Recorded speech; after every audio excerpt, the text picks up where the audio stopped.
Visayas, Mindanao, handa na ba kayo? KP, kilos pronto! KP, kilos pronto! Serbisyong totoo mga boss, ito ang sumbungan ng bayan. Ora mismo, aksyon agad at maaasahan. Lahat ng question ay may solusyon. Sa bawat hinaing, katumbas ay aksyon. Kilos pronto, di ka na magtitiis at mabibigyan ka dito ng resulta mabilis. Dahil ang bitag, walang pinapalagpas. Sa tropang Ben Tulfo, wala kang ligtas. Kilos pronto, maglalaban ng karapatan, problema'y matutugunan. Maraming katanungan dito ay masusolusyonan. Kilos pronto, kakampi ng masa, humanda ang lahat. Sa bawat abusado, ito na ang katapat. Napakatibay na programa na inyong hinahangad. Walang patumpik-tumpik at kumikilos agad-agad. Kilos pronto, ang ating sumbungan. Madali lapitan at agarang kang matutulungan. Na kahit anong krimen, handa naming harapin. Basta hustisya'y makamit, lahat ay aming gagawin. KP, kilos pronto. KP, kilos pronto. KP, kilos pronto. Pilipinas, magandang hapon sa inyo lahat. Luzon, Visayas at Mindanao. Mga suki ho natin sa ibahing dagat. Depende sa time zone ho ninyo. Kung ano hong oras dyan sa inyong kinalalagyan. Well, kami ho'y magbabati sa inyo. Magandang hapon. Mapasado alas 5 na ho ng hapon. Kaya ito ho'y 21 pa ho ng Marso. Magandang hapon po sa inyo lahat. Huwebes ay tuloy-tuloy ho pa ang pag-aksyon sa mga reklamo at sumbong. Ito ho nag-iisang pambansang sumbungan ng Bita Kilos Pronto. And bukas ho kami araw-araw mula Lunes hanggang Biyernes alas 9 ng umaga hanggang alas 6 ng hapon. Matatagpuan ho kami sa 102 Timog Avenue, Quezon City. Pwede niyo pagpadalang inyong mga sumbong sa mamamagitan ho ng aming email address bitagpambansangsumbungan@gmail.com. Website ho bitagmedia.com. Pwede hong tumawag sa aming hotline 281-4257. Live ho kami napapanood sa aming social media pages, Bitag Multimedia Network, Kilos Pronto, Bitag Live, Ben Tulfo Unfiltered, gana simulcast ho kami sa aming new media, yan ho'y bitagmedia.com at syempre sa aming YouTube TV, worldwide, netwide, kami ho'y pwede mapapanood, yan ho sa aming Bitag Official. Umpisa na ho natin, sumbungan, investigahan at serbisyo publiko, eto na!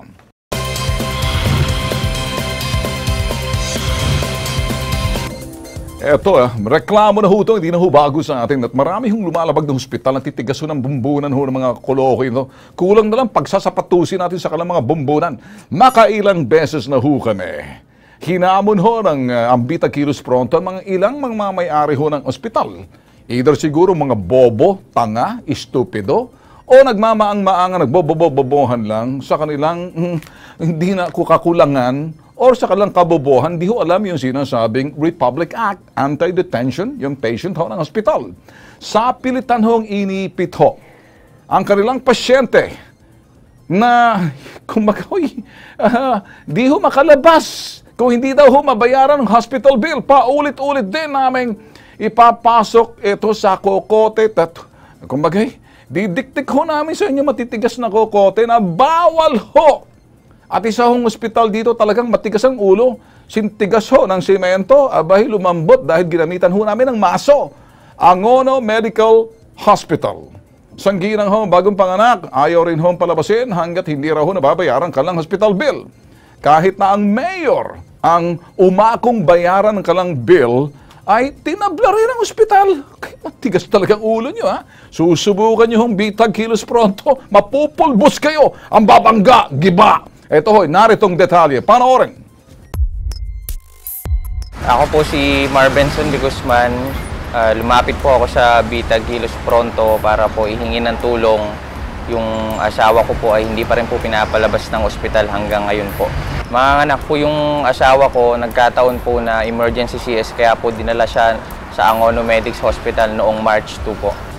Dahil po sa professional fee po ng doktor, at yung room charge po nila per day is 1,100 po, kaya po umabot ng 49,000 po mahigit. Higit 5 beses ko na po kinausap yung head po ng accounting at yung mismong doktor po, pero parehas po sila ayaw pong pumayag. Kung papayag man po yung accounting, dapat daw po may collateral, land title po o kaya po magsangla po ng motor para may pangbayad po sa kanila. Pinipilit po nila kami na lumipat po sa extension room po nila kung tawagin. Pero ang inaalala ko po, yung anak ko po, kapapanganak lang po. Open area lang po kasi doon, wala pong pinto. Unang-una, nalulungkot po ako kasi hindi ko po sila mailabas. Hiling ko po sana na yung mga kagaya po namin na walang kakayahang magbayad agad-agad ng ganong halaga. Sana payagan po nila mag-promissory note, lalo na po nasa batas po natin yun.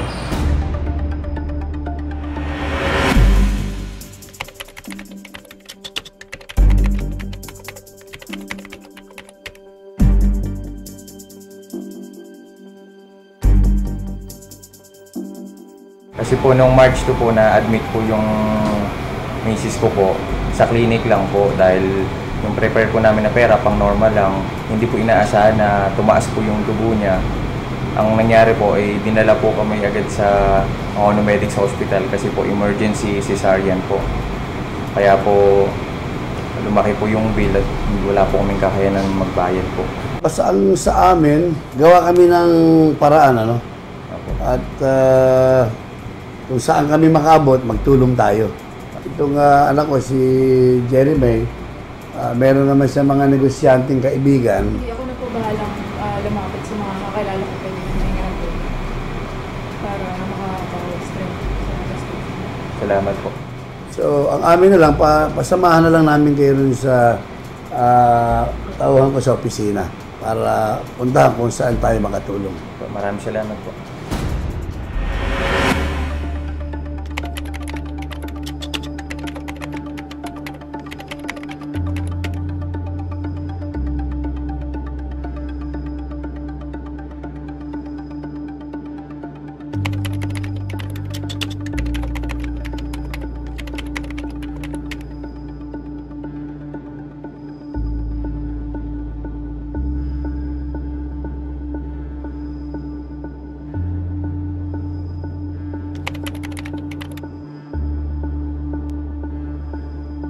$20,000 deposit. Pa-withdraw daw po ito, yung complainant. Kasi wala namang pong fault ang hospital. Liability nyo po yung responsibility nyo na bayaran ng hospital BP. Mataas ang BP ng patient. Dinerminate na ni doktora yung kanyang check-up. So yun ang gusto. Deposit po yung $20,000. I-withdraw daw po ito. I-withdraw niya daw ito. Kung makakalabas po kami, ma'am. Makakalabas kayo, deposit 20, withdraw nyo po ito. And then guarantor, 1 month, bayaran nyo po yung balance. Opo, babayaran po yan, ma'am. So, ganun po, 20,000 tapos withdraw po ito, makakalabas siya.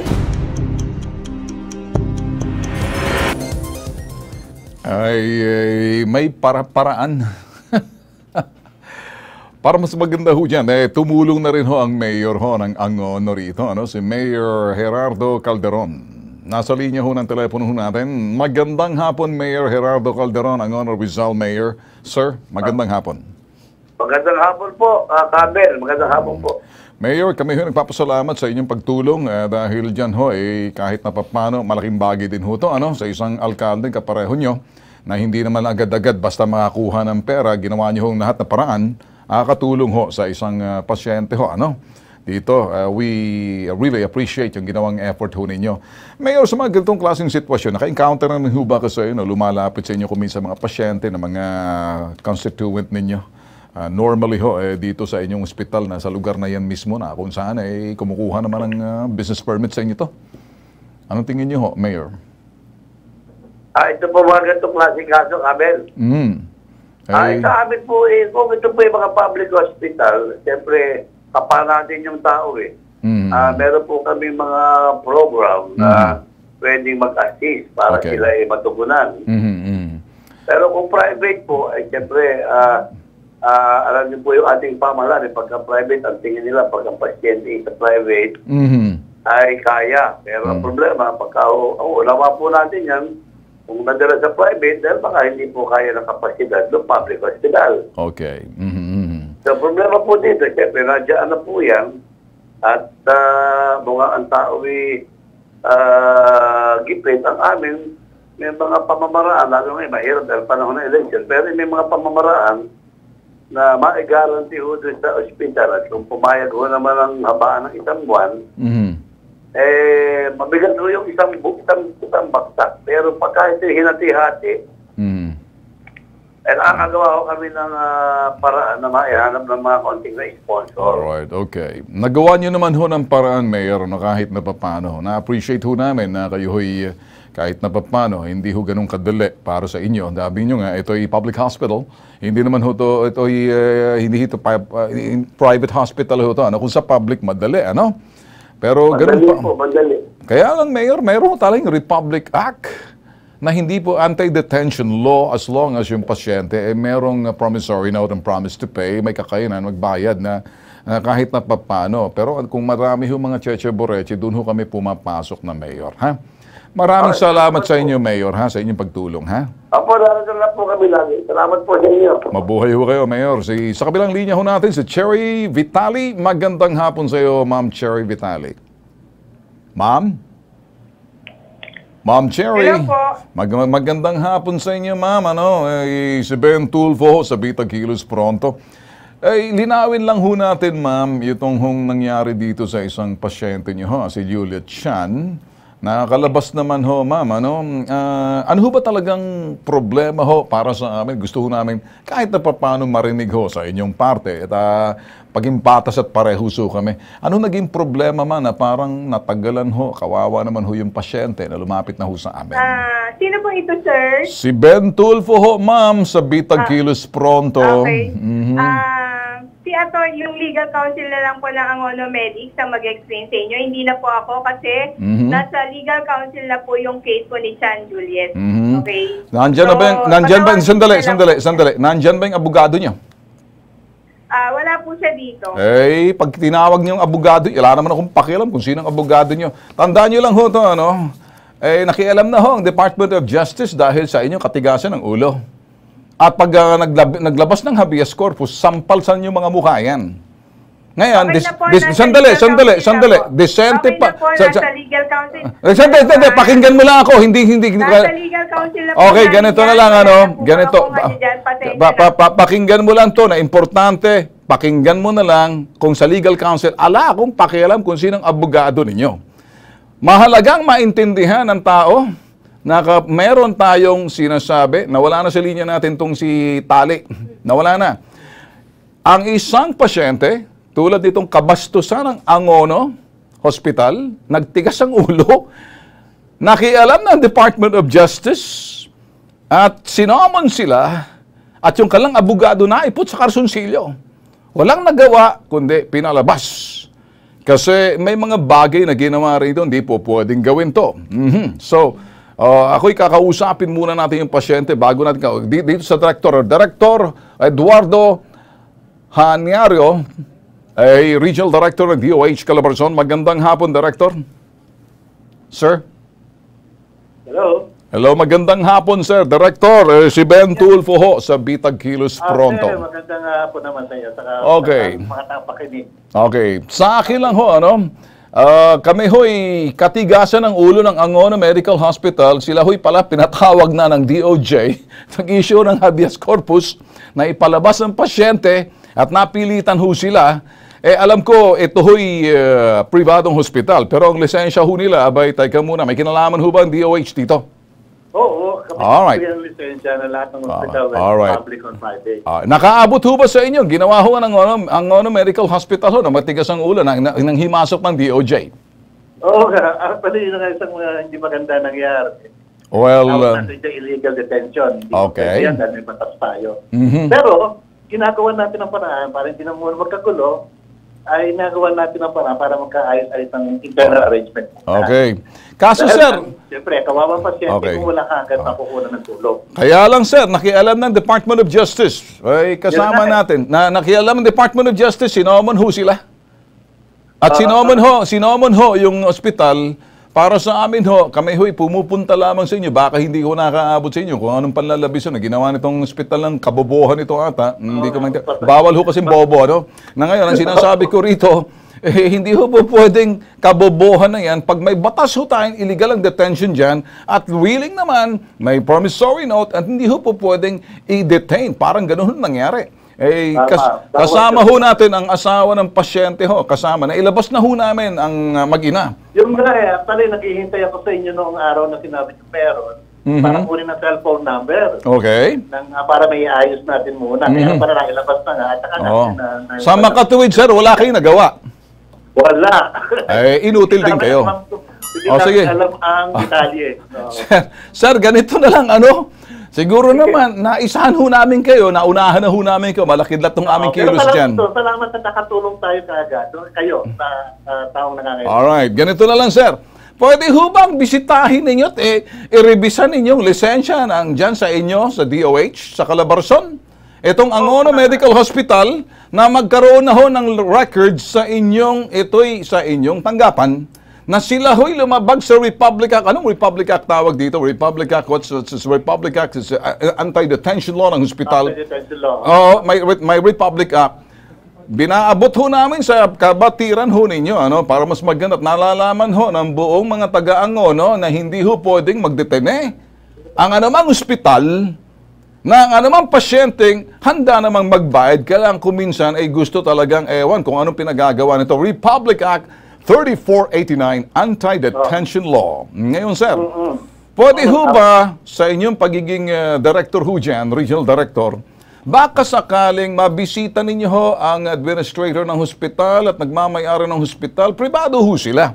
Pero saklaw pa rin ho sila ng batas, Republic Act, na hindi pwede magdetene, lalo-lalo na kung willing na makipag-settle. Kaya naman ho nilabi na, kung hindi pa ho nang himasok ho ang Department of Justice, na sinomon ho sila, abay hindi pa ho makakalabas sa tulong na rin ho ng Bitag Kilos Pronto.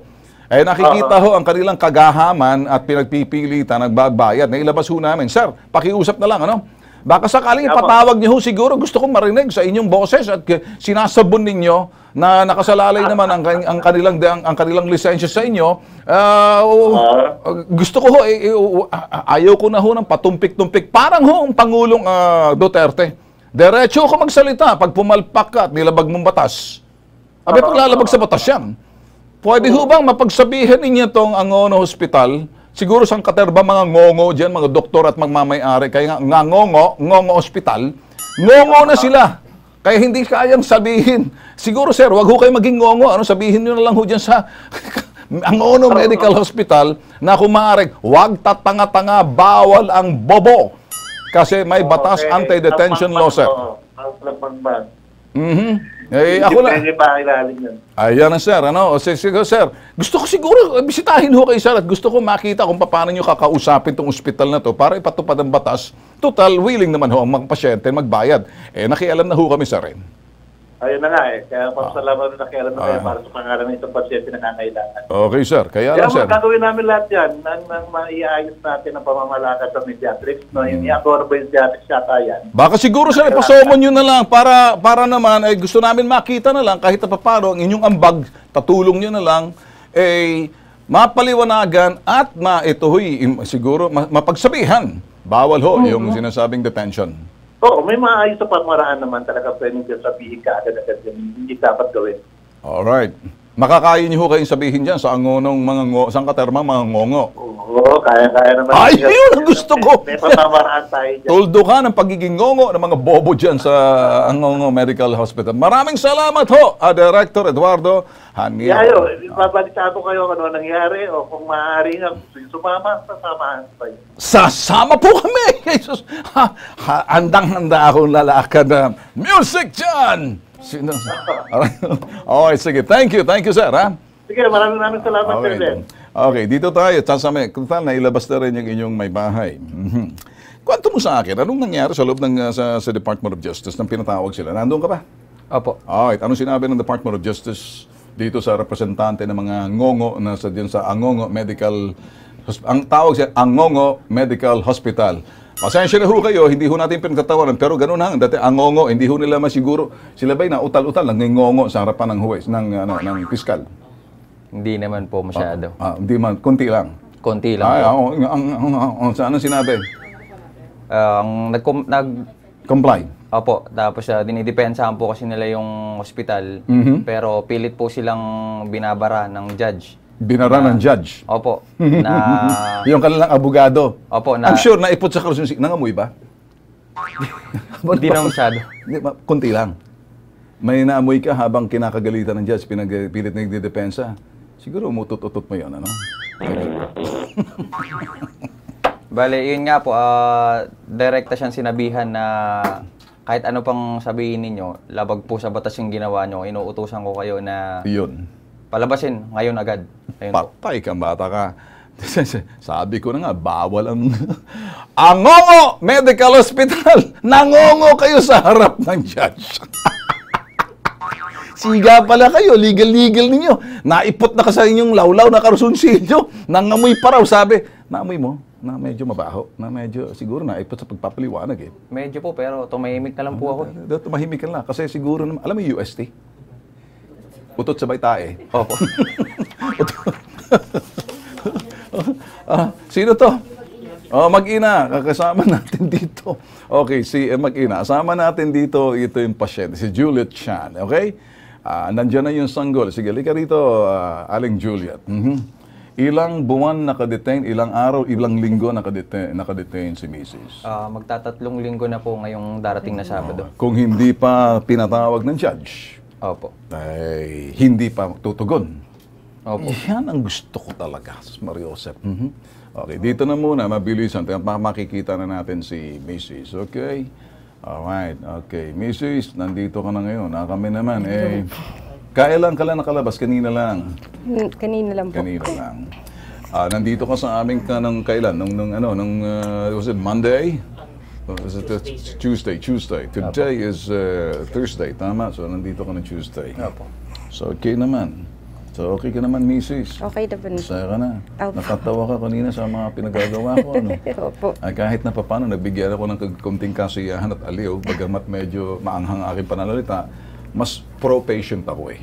Lalo-lalo pag inape. Opo. So, okay ka na ngayon? Opo. Okay, sige. Happy ka rin naman. Siyempre po. Anong pangalan ng judge ng gusto kong mabisita yun talagang gusto kong usap tayo mamaya, ano? Opo. Okay, magaling yun. At gusto kong makausap na pinagsabihan ba? Opo. Sinabi, sumunod ka, tumahimik ka, ora mismo ilabas mo yan. Opo. Ganyan. Sinabihan po. Okay. So, anong ginawa ng ospital? Di hinantay na lang po nila yung order ng court. Tapos, nung nilabas ng court, nagbigay na po sila ng gate pass po sa amin. Okay. Angongo Medical Hospital. Nakatikim kayo. Napahiya kayo, ano? Ang batas, Republic Act 9439, hindi nyo gagawin. Sino pa ang susunod sa inyo? Ganon din ang ginawa namin sa Chinese General Hospital. Kayo, tigas ulo, labas din. Pero pasyente, sasabi niya, malami kayo, kwento na. Friendship, hindi kami friendship inyo. Ayaw, may hospital na labas pasyente. Aktik ako, ha? So, susunod, labas agad. Awa pasyente dyan. Okay, Mrs.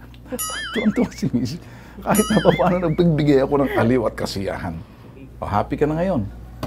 Opo, sobra po. Okay, so ilang buwan ng isang gulmo? Lalaki, babae? Lalaki po. Alright.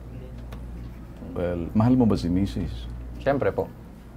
Bakit parang ang tastig mo? Siyempre po. Siyempre po. Opo, kasi ginawa ko talaga ng paraan. Naniniwala ka sa kanya, Mrs.? Oo naman po. Di halikan mo nga si Mrs. para makita ko. Kahit na paano, tumulong kami. Kiss her. Okay na po dito. Wala problema. Ayun talaga nagmamahal. Ba't nahihiya ka? Mrs. mo, nahihiya ka? Hindi po. O di halikan mo. Pakita mo lang na kahit na paano. Ayan, okay. Kung kayo man ay hindi nagkakaintindihan, kayo'y mag-usap ng malumanay. Sana ang inyong pagsasama ay maabot sa tagal na panahon. Yang iyak ng baby na yan, iyak sa tuwa. Cry of joy yan. Okay? Apo. Ngayon pa lang, ako'y nagbibigay na ng basbas sa inyo. Huwag kayo mag-aaway. Alright? Apo. Opo. Mrs., pag loloko-loko si Mister, alam mo na kung sinong tatakbuhan. Opo. Pero pag si Mister nagloko, hindi ako eksperto dyan. Meron din tool rapi. Kapag medyo may issue dyan na kinakailang palawakin pa, nandyan naman yung tututukan siya ng Erwin Tulfo. Pero pagdating sa bitag, pareho nito, nandito lagi kami sa inyo. Okay? Opo. Okay na. Salamat po. Salamat. Okay, sige. Okay. Ilang taon ng diferensya ninyo? Para mas bata si Mrs. sa'yo? Baliktad. 26 po ako, siya po 32. Bata pa siya, sir. Baka po kasi hindi po ako nag-ahit. Bigyan mo nga ako ng blade. Ayoko na. Okay, sige. Change topic! Okay. Hindi makuha ang TOR diploma. Okay, diretso tayo na. Okay, 2 taon na raw siyang nag-graduate sa kolehiyo. Pero hindi raw siya makuha ng trabaho dahil kulang pa ang kanyang requirements sa pag-a-apply. Ano kaya ang problema? Eto, ay kausapin natin ngayon. Alright, sa linya natin, nandyan yung Ama Mandaluyong, wala pa. So, okay, nagko-complain si Joven. Okay? Okay, wala pa tayong VTR dito? Wala pa? Wala, okay. Joven, ang reklamo mo, wala kang diploma. Yun lang. Yes, sir. Okay, pero ikaw nag-graduate. Kompleto naman yung iyong... Opo, nakompleto na. Yung iyong itong transcript of record, Yes, kompleto po. tayo dyan. Diploma lang, wala. Opo. Tsaka TOR. Ano yung TOR? Transcript Of record. Okay, akala ko terms of reference. Kontrata yun eh. Alright, sinusubukan ho natin tawagan ho si Ferdy Sia, Vice President for Marketing AMA Education, para malaman ho natin. Okay, sa linya na natin. Sa linya ng telepono si Ferdy Sia, Vice President for Marketing ng AMA Education. Magandang hapon po, Sir Ferdy Sia. Hello, sir. Hello, hi. Yes, sir. Hi. Good afternoon. Magandang hapon po sa inyo, Sir Sia, Vice President for Marketing ng AMA Education. Si Ben Tulfo ho, live ho tayo sa Bitag Kilos Pronto. Sir, meron hong lumapit ho sa amin, nag-graduate ho ng AMA. Baka matulungan ho natin, sir. Siya ho'y nakapagtapos na rin. Meron siyang transcript of record, and then yung mga lahat ho. Yun ho mga bagay na kanyang narareklamo'y simple lang, sir. Baka makakuha raw ho siya ng diploma at request. Sabi niya ho, hanggang ngayon daw, sir, hindi pa rin daw siya nakakuha. Baka medyo mabigyan ho natin ng total kompleto na ho siya, sir. Lahat na certification. Ano ho magagawa ho ng inyong tanggapan, sir, para makakuha ng diploma naman itong si... Ay, ganito lang po. Kailangan naman po niyang pumunta dito sa aming opisina. Opo, para personal ko pong maasikaso ang kanyang problema. Ang kanyang makahilingan po. Alright, Mr. Ferdy Sia, wala na ho akong ibang sasabihin pa. Your word is good as gold. Live ho tayo sa telebisyon at lalabas din ho to sa susunod ho ng mga araw sa PTV4. Worldwide, netwide, napapanood po tayo. Sir, maraming salamat in advance para kay Joven Lanada Boquero sa diploma lang at saka sa transcript of record, sir. Ha? Ay, maraming pong salamat sa pagbibigay ng pagkakataon sa amin para makatulong po. Trabaho ho namin, sir. Makuha inyong panig. Baka hindi lang ho nagkakaintindihan. Pero ngayon pa lang, papasalamat na ho kami, sir. Papupuntahin namin sa inyong tanggapan, sir, si Joven. Ha? Opo, sir. Sige po. Wala pong magiging problema dyan. Okay. Diyan ho, sir. Huwag niyo ho muna ibabang telepono. Kukunin lang ng staff ho kung saan ho kayo matatagpuan at ayaw ho namin i-broadcast para doon na lang ho pupunta yung si Joven. Papunta na lang ho sa inyong tanggapan, sir. Ha? Sure po, sure po. Maraming salamat again, sir. Ha? Maraming salamat, Sir Ben. Mabuhay ho kayo, sir. Okay. Opo, maraming salamat. Okay, so Ben, ganun lang kasimple. Lahat ng bagay sa mundo, nakukuha ng magandang pakiusap. Di ka pareho ng siraulong putok sa buong ospital. Salamat. Daming ngongo-ngongo. Okay? Relax ka lang. Alright? Opo. So, ba't hindi ka makapagtrabaho? Ayun po, wala pong mapakitang diploma. Okay, di bale. Wala na yan. Kukunin na natin. Pupunta ka lang doon sa Vice President. Ha? Sabihin mo, padala ka namin. Bibigyan natin ng letter of referral na nag-uusap na tayo at makukuha mo rin. Okay? Thank you po, Sir Ben. Alright, walang anuman.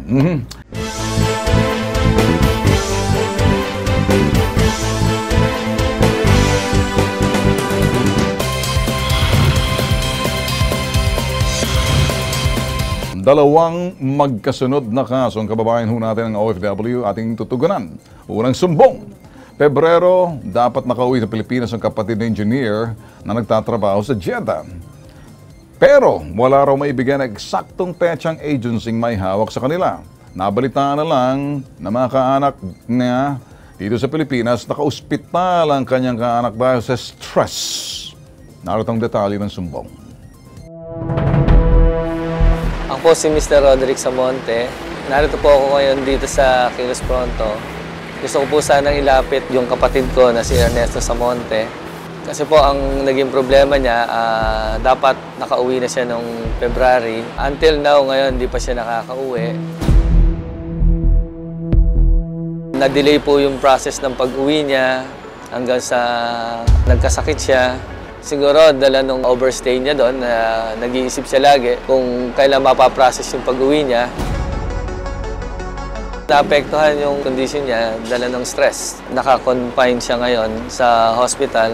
Gusto sana naming malaman kung paano kami matutulungan na malaman namin yung talagang condition ng kapatid ko at kung paano siya makakauwi. So kaya nag-decide na ako na lumapit kay Sir Ben. Baka sakaling sa pamamagitan ng programa niya, matulungan niya yung kapatid ko. Sa amin ho, walang baka sakali ho rito pag lumapit ho sa amin, obligado ho ang ating bansa, partikular ho sa mga OFW, na tulungan, tugunan ang kanilang mga reklamo. Yun ho, marching order talaga ng Pangulo na talagang tumulong. Ngayon, nandito ho sa ating tanggapan. Yun yung kapatid. Yung OFW ho rito ay si Engineer Ernesto Samonte, kapatid ho si Roderick Samonte. Ngayon, kung nasa kabilang linya na, nasa kabilang linya ba natin ngayon sa phoner? Yes, on the line, si Lorelie Batian Sila, Legal Officer ng Sunway International Manpower Services. Magandang hapon sa iyo, Ma'am Lorelie. Yes po, sir. Magandang hapon din po. Alright, Ma'am, live ho tayo, worldwide, netwide ho, ano? Dito ho sa ating Bitag Kilos Pronto. Hihingi lang ho kami ng update kung nakaabot ho sa inyo, reklamo ho ng kapatid. Ito ho si Engineer Ernesto Samonte. Nandun ho sa may karamdaman daw ho ata, nasa paggamutan nandoon. Ano hong status ho rito kay Engineer Ernesto Samonte? Bali, actually sir, si Engineer Samonte pauwi na noong Wednesday. Okay. So, we have already a ticket here. Okay. And then the final exit. Okay. Pero sir, yung nangyayari is nag-aayos daw po ng mga gamit ito si Engineer Samonte. Okay. Bigla na lang po na nikip yung dibdib. Okay. So ngayon, dinala po siya sa hospital. And then, trace po doon na may problema siya sa heart. Okay. And then ngayon, ano po namin, may email dito sa amin. Complete naman po kami ng email, sir, from the company. For, surgical operation. For surgical operation? Opo. Okay. Pero inaayos na po yan ng company, sir. Nakikipag-coordinate naman po sa amin yung company. Ina-assist na po siya doon. Okay. Nice to know, Lorelie, na ganyan hong nagagawa ninyo.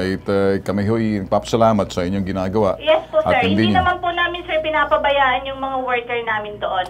Bihira ho kasi, ma'am, sa mga, ito ho'y mga employment agency. Mga na kapareho sa inyo. Mangilan-gilan lang, nabibilang lang. Hindi ho kayo kasama ron. Sa nakikita ko, kompletos na detalye ho kayo. Yes po, sir. Even, sir, yung mga emails nandito po, sir, pwede namin maipakita sa inyo. Ticket, final exit, and then yung conversation namin ng asawa niya. Wala namang problema, ma'am, kasi alam ho natin may medical condition. Mabuti nga ka mo, pananikip. Wala naman po tayo, sir, magagawa once na yung medical condition yung may problema. Alright. Actually, nagawa na po namin yung lahat. Pauwi na po siya, may final exit ticket. So, yun nga lang po, sir. Nagkaroon ng problema. Konting diferensya sa health condition niya. Wala na ho sa circumstansya ho ninyo yan, pero talagang tutulong. Hindi naman po namin, sir, pinapabayaan. Kami ho, nagpapasalamat ho sa inyo, Ma'am Lorelie. Okay. Naka-monitor po kami, sir. Ganun pa man, kami ho talagang ngayon pa lang nagsasabi na kami, ano? Sa linya natin. Ma'am, thank you so much, ha? Okay, sir. Thank you. Okay, sige. Josefino Torres, Deputy Administrator ng OWA. Sir, magandang hapon, magandang gabi na ho ito, ano? Kung, at sa linya ba natin? Sir, sa mga ganitong klaseng sitwasyon, sir, kung makikinggan nyo, Mr. Deputy Admin Torres, yung ating OFW nagkaroon lang ho paninikap ng dibdib pagkatapos hinugod sa ospital. Ngayon, mayroong parang surgery kinakailan. Hindi naman ho nagpabaya yung agency. Kaya lang kinakailan mag-perform ho yung sinasabing procedure, medically necessary ho to. Sa mga ganitong klaseng sitwasyon, sir, kayo ba ano hong ma-advise nyo ho sa mga pamilya na nandoon? Hindi naman natin agad may palabas kasi unfit to travel ho yan. Tama ho, sir, di ba? Opo. Kinakailangan may gawa ho muna yung medically necessary immediately, yun ho, procedure. Hindi po siya pasasakayin sa aeroplano kung Tama. hindi siya medically fit. Well, okay. Maging 100%, almost 100% yung ating OFW. Okay. Pero ganun pa man, sir, baka sir, mapacheck na lang ho natin sa pamamagitan ng inyong tanggapan o makita rin ng ating polo officer sa embahada para lang maibsan ho yung pangamba ng ating OFW pamilya ho rito, ano?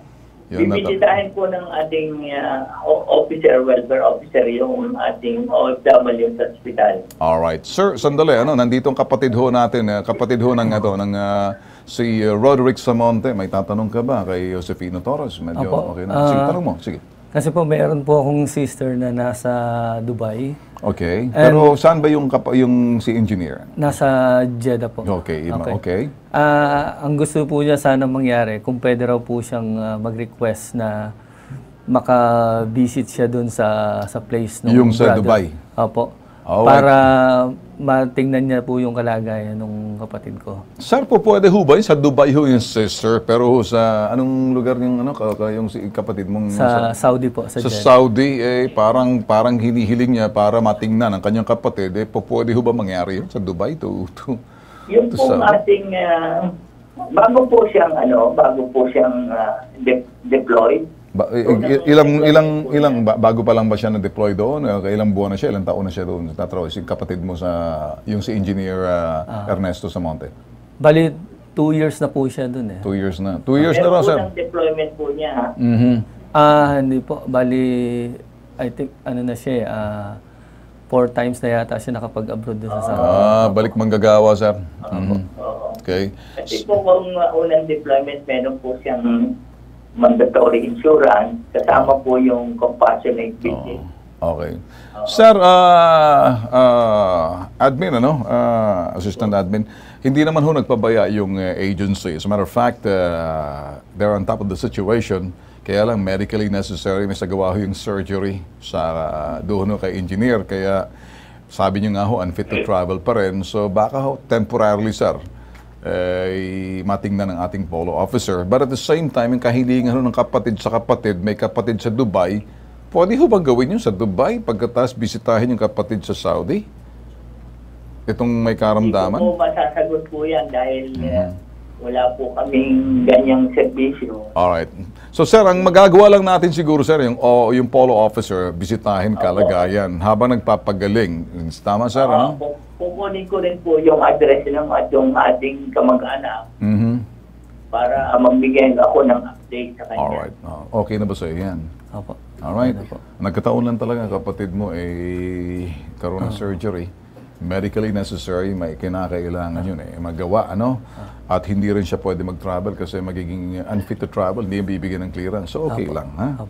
Hindi naman nagpapabay yung agency. Naintindihan po namin yun yung at the same time yung ginawang action ng agency.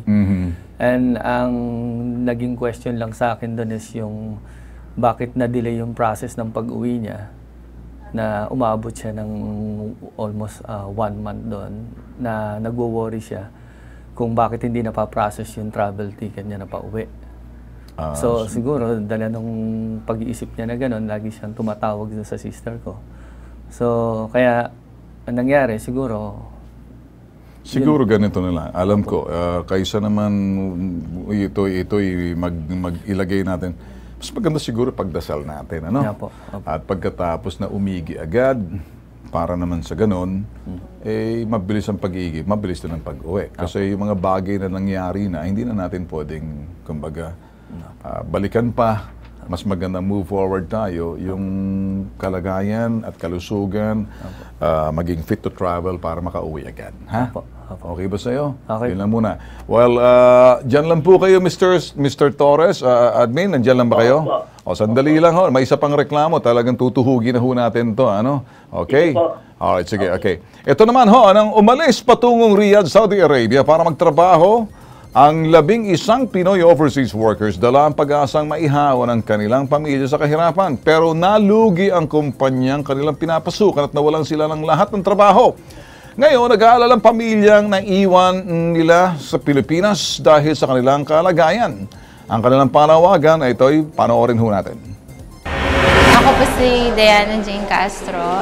Hinihingi po ng tulong yung asawa ko na makauwi po galing po ng Riyadh, Saudi Arabia po. Dahil po sa mismatch po ng work niya, nag-apply po kasi siya ng cook sa agency dito. Then pagdating niya po dun is sa construction po siya napunta. June 20, 2017 po siya nagpunta ng Riyadh. Tapos magto 2 years na po siya na tong June 20, 2019 po. Ang pangalan po ng agency ay HMO, International Human Resources. Maliit pa po yun nung umalis yung anak niya, 6 months lang. Kaya nga po siya nag-abroad para sa anak niya, tapos gano'n naman po yung nangyari. Hapon po, Sir Bintol po. Kami po ay nanawagan sa iyo na sana po ay mapauwi nyo na po kami sa lalong madaling panahon. Kasi yung agency po namin ay hindi po masagot kung kailan po kami mapapauwi. Ang aming pong hinanaing dito ay 3 buwan nang hindi pinapasahod at 6 na buwan na expire ng aming ikama. At natatakot na rin po kaming lumabas kasi nung nakaraang buwan po ay nagpadala po ng pulis ang aming amo at inilagay ang 3 sa mobile. Kaya natatakot po kami at na kung ano po ang mangyayari sa amin dito. Sana po ay matulungan niyo po kami sa aming problema kasi hirap na po ang aming pamilya. Maraming salamat po, Sir Bintol po. Kung kayo nandyan pa ho sa linya, Sir, kasama natin kanina, si Josefina Torres. Sir, nandyan pa ho kayo sa linya? Opo. Nananawagan ho, yung pobre mga OFW natin, expired ho ikama, 6 months na ho, pagkatapos sila ho, walang katiyakan dahil di ho nasasagot ng kanilang agency raw doon sa kanilang sitwasyon. Pero nasa linya ng telepono natin, sir. Sandali lang, si Tessie Manatad, may-ari ho ng HMO International Human Resources. Ma'am Tessie, magandang gabi ho sa inyo. Magandang gabi, sir. Okay. Ma'am Tessie, kami ho'y dediretso na ho sa inyo. Ilan air po ba to? Nasa ere ho tayo, ma'am. So, sa government station ho tayo. Kung ngayong OWA mismo, sir, ito'y public service ho to. Wala ho masama sa pagtulong ho sa kapwa. Kung kayo tutulong din sa ating kababayan dahil binigyan ho kayo ng pribilehiyo at lisensya ho, mula ho sa POEA, yan katungkulan ninyong gampanan din yung sinasabing pribilehiyong ipinagkaloob sa inyo ng ating gobyerno. Okay, ma'am. Gusto ko lang malaman, ano hong ginagawa ng ating agency para dito ho sa mga nagre-reklamo, expired ng ikama, 6 months na ho, nagmamakaawa. At natatakot na ho sila. Yes, ma'am. Actually yan, sir, yung mga tao nandun na ngayon sa agency na naka-accredit sa agency rin ng HMO. And in-accommodate po sila doon, 11 po sila ngayon. Naka-accommodate po sila doon. Kami pong nag-provide ng mga, alam nyo na po yung kung ano magiging responsibility namin doon. Kapag nandun, maayos po ang lagay nila po. Ang problema lang po talaga, yung sweldo na dapat lang i-claim nila ang employer, bumagsak yung kanilang pinagtatrabahuan. Okay. Ngayon, ang employer hindi pa nag-show up nung first hearing nila sa Saudi Labor. Kasi Saudi Labor na po yan ni Attorney Hasim kasi pinahawakan ko po yun ng law firm Kasi yung agency na may-ari po doon, may law firm po sila. So, blessing din naman po na nakahawakan ng lawyer yun. Tapos di ngayon po, nag-hearing sila nung address, nung March 3, wala pa pong, March 11, nag-hearing sila, hindi po nag-show up yung employer. So, sa Saudi Labor, hindi po nag-show up yung employer. So, ito na naman po, another waiting period na naman. Ngayon, ang agency namin, nag-suggest doon sa ibang aplikante na 11, kung po pwede ba kayong hanapan namin ng trabaho, kung papayag kayo, kung sino papayag sa inyo. May mga pumayag ho ba, ma'am? Mayroon naman daw po, pero hindi sinasabi ko anong mga pangalan. Pero iba po dyan, eager talagang umuwi. Pinakikiusapan ko po kay Attorney Hasim. Sabi niya, titingnan ko test ko anong magawa ko, kung anong ma-release ko doon sa labor. Kasi kailangan ng pass. Okay, ma'am. Okay. Sige, ma'am. At least nalaman ho namin na meron ho kayong ginagawa. Meron po talaga. Meron. Okay na ba sa inyo? Narinig nyo na may ginagawa. Sige, okay. Kasi po yung inaalok niya po na work, yung part-time po na sinasabi nila, Ano po kasi yun, ayaw po nung asawa ko yung sa akin. Kung sakaling ayaw, hindi natin pwedeng pilitin. Yes po. Merong Yun ibang nga po. pumayag. Ano? Yes So, po. Yan po. ito naman ay parang kagandahang loob na Yes para wag mateenga. So, ang ginagawa ng agency, gumagawa rin ng solusyon. Yes Okay, may karapatan kayong tumanggi, may Yes karapatan kayong tanggapin. So, nasa sa desisyon na yan ng kung sino yung mga nandoon. Kaya lang para sa akin, may ginagawa rin sila. Pero mas maganda siguro kausapin natin sa kabilang linya natin si Josefino Torres.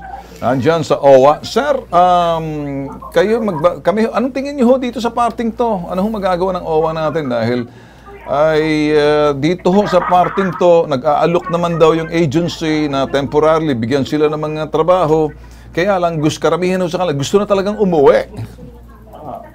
Ano ho magagawa ng OWA ho natin? Pwede natin pasilip na lang? Welfare officer sa Riyadh. Oh, sa Riyadh, mabisita ho ba natin para masilip? Dahil po sila, at kung ang assessment ay kailangan ng tulong, yung everyday needs nila, ibigyan po natin ng tulong sila doon sa campsite nila.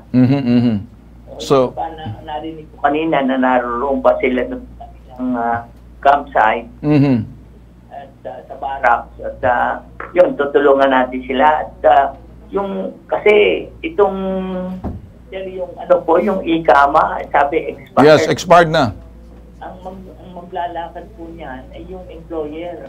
Yes. Hindi po tayo. Yun nga ho ang sinasabi ho ng agency. Sa agency, test, ito ba dapat employer maglalakad yan, lugi ng employer test Yun nga po sir, kaya nakikiusap po sa Saudi Labor kasi nasa Saudi Labor na nga po yung kaso na yun. Ngayon po sir, nakikiusap yung si Attorney Hassan doon. Sino to si Attorney Hassan? Pilipino ba to or Arabo? Hindi po, Arabo po. Ay nako, hindi ako naniniwala dyan. Pag Arabo na, mahirap na. Sus Mario. Alam nyo, magsasabi test, sabi ng mga OFW, wala raw pumayag sa kanila lumipat at hindi totoong bumagsak ang kumpanya. Nag-message sila sa YouTube sa amin ngayon. At nanonood sila ngayon sa Saudi na papanood tayo live, netwide. Ito, netwide, worldwide tayo napapanood. So, kung ano sinasabi mo ngayon, kinokontra nila. Sa linya ho mismo, sabay ho, napapanood tayo ngayon. O yung mga nanonood sa atin, mga nandyan, mga OFW natin, sabay, napapanood tayo sa YouTube. Sige, padala nyo ang message ninyo kung anong gusto ninyo. Dahil live tayo napapanood na sila mismo. So ngayon, Tess, mukha atang, bakit parang may tiwala ka doon sa Arabo? Mahirap yan hindi Pilipino yan Ipaikutin tayo niyan, Tess Kaya nga po ako nag-iusap sa kanila kasi yung agency po nila, naka-accredit po sa agency namin. So natural po na talaga. Okay, sige, Tess. Sige, Tess.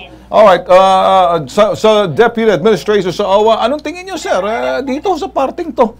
Ano ho bang? Ibukod po natin ng we will talk with the agency niya diyan sa Saudi at saka yung employer niya para ganito po, hindi rin sila makakalabas ng Saudi kung wala siyang bagong ikama. Wala nga ikama, sir Hindi po. Ibig sabihin ko, i-work out natin na bigyan sila ng ikama. Okay. Sir, nakikiusap po, sir. Nagme-message ho sa atin ngayon. As we speak, nagme-message ho ang mga OFW. Nanunood ho sila sa atin. Live ho tayo napapanood sa pamamagitan ng YouTube TV ho natin. Nakikiusap nga ho mga pauwi na lang daw sila, sir. Ayaw na lang magtrabaho. Yun na nga po ang ating gagawin. O ngayon, kung ganun ho, Tess, baka na tuldo ka na ho natin, Tess. Wag na ho natin pilitin kung ayaw ng mga OFW natin. Sila kasi Tess, napapanood tayo ngayon, naririnig yung sinasabi mo, kinukontra nila. Siguro, Tess, hindi po. Ganito na lang, Tess, Ora mismo. Monitor po talaga ako niyan, sir. Kaya nga, Tess, ang nagsasalita ngayon dito, mga, nanonood sa atin, live, napapanood tayo, napapakinggan tayo, Nakikiusap sila, Tess, pauwiin na lang sila. Expired ng ikama. Pag expired ng ikama, abay, kinakailangan may proseso dyan. Yes. Di ba? Admin, ito sa atin, Josefino Torres? Ang pong mag-work out itong ating agency, bigyan sila ng ikama. Ayaw na ho, sir, magkuha ng ikama. Gusto umuwi na lang, sir, Hindi po sila makakauwi kung walang... Okay, sir, nakuha ko, sir. Tess, ganito na lang, Tess. Bigyan nyo na lang sila ng ikama para makauwi na lang, para wala nang marami. Kasi mahirap na, sir. Saan yung message ng isa sa mga nandito? Makiusap po ako, sir, sa wala raw. Ito. Sabi ho nitong isa, noon pa, Sir Tulfo, hindi po expired yung ikama ay sinabi na namin sa kanilang problema dito. Sabi ng isa, noong 2018 pa. Ito naman ng isa, sinabi ng reklamo kami sa agency. At yung isa naman, wala pong may gustong magstay, lahat ho gustong umuwi. So, bigyan nyo ng ikama para makauwi na, wag nyo nang pipilitin. Hindi natin pwedeng ipagkakatiwalaan itong si Hasim. Hindi ba? So, kung anong sinasabi ng ating mga kababayan, gawin na ho natin. Kasi ito na, pakikiusap, live tayo napapanood ngayon sa YouTube TV natin. Opo. Magagawa niyo ba, Tess? At ito na rin sinasabi ni Mr. Admin ng OWA, Deputy Admin, bigyan niyo na kasi ng ikama para makaalis na. Tama ba, Admin? Assistant Admin? Tama po yun. Ayun, narinig mo, OWA na mismo nagsasabi rito, Tess. Hindi ko naman po sir yung doon. Okay. Tess, siguro mabilisan na isipin mo na lang, asawa mo to, kapatid mo to, pamilya mo to. Madali magsalita dahil hindi mo kaano-ano, pagkakitaan lang natin sila, pera lang tingin natin. Ituring na natin silang mga Pilipino at kapamilya natin, kapuso natin, kasambahay natin, kapatid natin. Ano pa bang meron? Kaibigan natin, ano pa ba mga network na darating pa dyan? Sige, ayusin na natin to, pauwiin na natin. Ayaw na nga eh. Yes, sir. Alright, magagawa mo, Tess. Nagmo-monitor kami dahil may access kami dito sa mga kababayan natin to. Napapanood tayo live. Sige, sir, pwede kayo from time to time bigyan sa amin ng report. Wala pong Tess, hindi ko kailangan ng report. Kilos! Pronto! Yun na po. Okay. Ang gusto ko'y, ora mismo, pagkababa ng telepono, tatawagin mo si Hasim, gawin mong Hasim-Hasim, na mga ngasim kanyang mukha, dahil hindi na mangyayaring kagustuhan niya, abay, Hasim-Hasim, di ba? Ngayon, sabihin mo kay Hasim, Hasim-Hasim, tigil na, uwi na Pilipino, marami na Okay, Josefino Torres, sir, yun hong advice ninyo para sa kabila, pwede hubang sabihin nyo rin kay sa ating hong HMO International Human Resources Agency kung ano yung nararapat Deputy Administrator ng OWA, Josefino Torres. Sir, kayo ho. Yung po yung nararapat na asikasunin muna niya yung mga ikama, yung no objection certificate, yung exit visa, at saka mag-issue ng ticket. Ayun. Yun ang pinakamagaling, yung ticket. Napakadali. Pero yung tatlo kong sinabi, yun ang prerequisite bago makalabas. Pauwi ang ating mga kababayan. Ulit na sir. Yung tatlo, sir, ikama, and then yung isa? Ikama, no objection certificate, at saka yung exit visa. Exit visa. Ano yung isa, sir? Ikama, exit visa. Ano yung isa? Nakalimutan na. No objection certificate. No objection certificate. Opo. NOC. Parang sinasabi doon, walang atraso itong mga kababayan natin. Ayun. At pwede siyang umalis ng Saudi Arabia. Ayun. Narinig mo, Tess? Tess? Alam po. Opo. Okay, ang sinasabi ni Deputy Administrator ng OWA, gobyerno to, kinakailangan ayusin yung ikama, una. Pangalawa, no objection certificate sa employer. Number 3, exit visa. Madali na yung ticket dyan.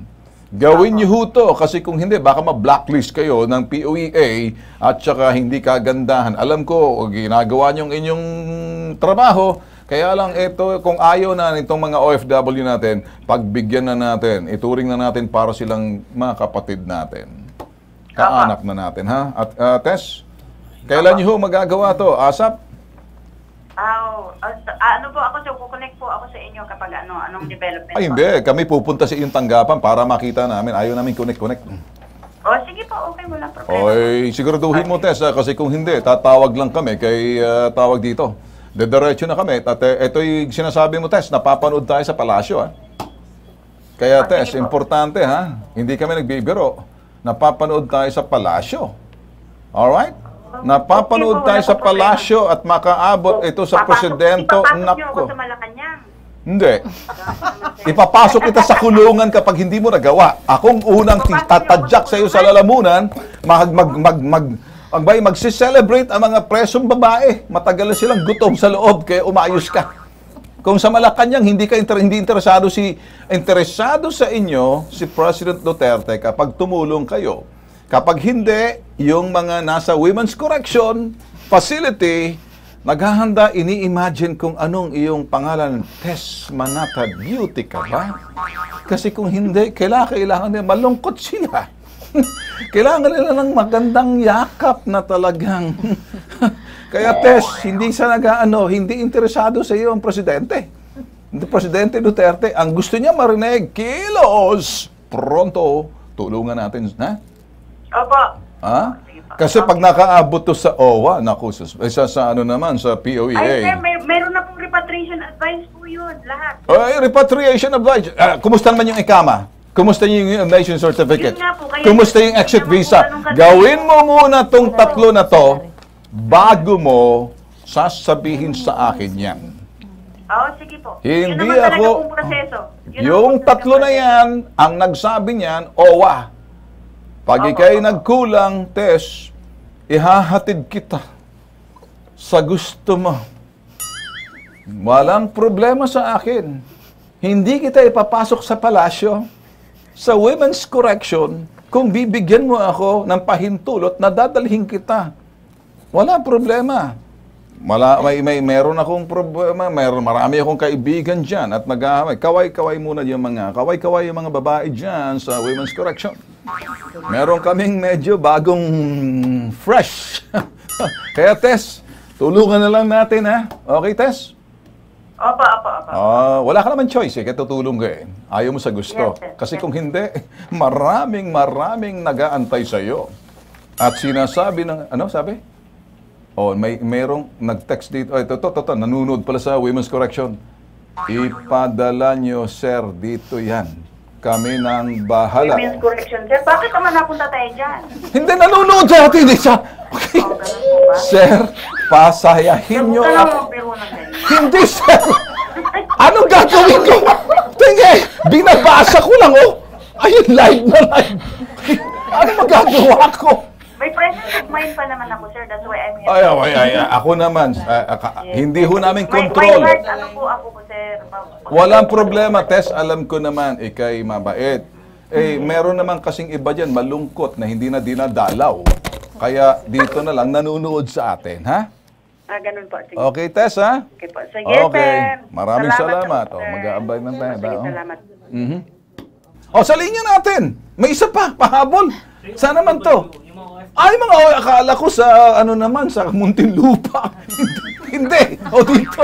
OFW. Vicente Castro, isa sa mga OFW nanonood sa ating ngayon. Isa ba to sa mga doon kanina? Okay.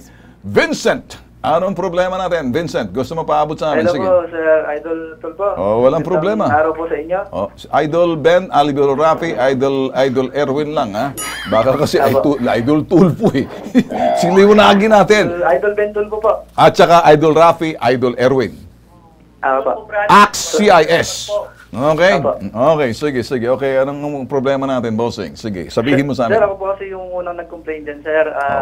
Yung apply ko po kasi, kusinero, cook po. Ngayon, pagdating ko po rito, ang naging trabaho ko po sa construction. Yun na nga. Sabi po ng employer ko, maghintay ka hanggang magbukas yung restaurant ko. Sabi po niya sa akin. Okay. Vincent, alam ko, relax ka lang, gagawa kami ng paraan dito para sa iyo, ha? Medyo kailangan namin mapabilis itong ikama na manggagaling sa agency, tsaka yung no objection certificate sa inyong employer, tsaka yung exit visa mo, madali na kumuha ng ticket. At tutulong na rin yung OWA sa inyo. Alam ko naman yung mga bagay niyan. Ito nga sa Women's Correction, may nagpipresenta na, malungkot daw sila. Arbor na daw nila dito yung si Tessie Manatad, eh. Hindi ako nagpapatawa. Totoo to, eh. Di ba? Nababasa niyo. Sino daw? Ito. Mr. Tulpo, sabi sa Women's... Okay, to. From Women's Correction. Ipadala sa amin si Tessie Manatad. Kami, ang tropa namin dito, nanunood sa iyo. Kaway-kaway, sir. Kaway, sige, kaway tayo. Okay, kaway kayo. Kaway kayo. Malapit na si Tessie dyan. Dadalhin namin. Okay na ba sa inyo? Sir, tanong ko lang. Sige, ano? Kahapon po kasi nagpunta ako dun sa agency. Ang sabi niya po kasi... Hindi na, pumasok na kami. Opo. Pag kami pumasok na, pwede kang... Ganito lang gagawin natin. 3 yan. Opo. Tapos, OWA. Opo. Siyempre, ang lagay, walang POEA. Sino nga yung contact na sa POEA administrator? Si Attorney Eulalia. Okay. Mauobliga sila sa ayaw nila sa gusto. Yung sa salary po kasi, yung... Wag muna nating isipin yung salary kasi lalong tatagal kayo. Opo, tinatanong niyo po. Tatagal sila doon. Magagalit na sa atin sila. Vince, okay pa ba kayo dyan? Vince? Pag salary pa siguro. Ito isa. Kaninong misis? Ano asawa ko po si Vincent Castro. Si Vince. Vince, gusto ko pa raw dyan ka daw muna kasi kailangan antayin pa muna. Ayaw ka pa uwi nito. Sabihan mo nga si misis. Sabihin mo kay darling, sweetheart. Nag-usap na po kami. Nag-usap na po. Yes po. Siya po nagpatanong sa salary po ng asawa niya. Baka mamaya, pumasok. Gusto ko yung nakadilaw na checkered na t-shirt. Women's correction na naman. Wala na ho. Sige, tutulungan na namin kayo. Yes, ha? Thank you. Okay. Maraming walang naman. Okay. Dito na tayo, ha? Okay. Kami ho'y nagpapasalamat ho sa inyong pagtutok dito ho sa nag-iisang pambansang sumbungan. Dahil higit sa sumbungan, investigahan at isyong kinakalang solusyonan, ang serbisyo publiko dapat kilos pronto!